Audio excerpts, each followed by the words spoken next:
In today's video, I am going to teach you how to change Gmail for YouTube channel.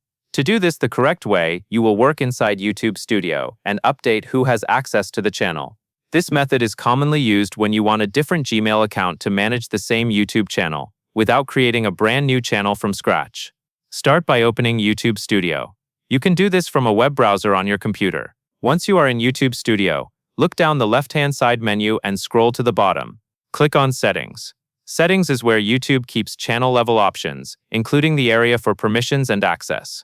After you open Settings, find and click Permissions. In some layouts, you may see it listed as Permissions, and then you will choose Manage Permissions.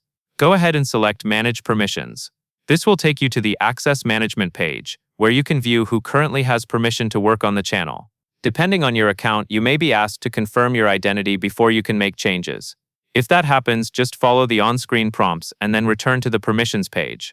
Once you are on the Manage Permissions screen, look to the top right and click Invite Users.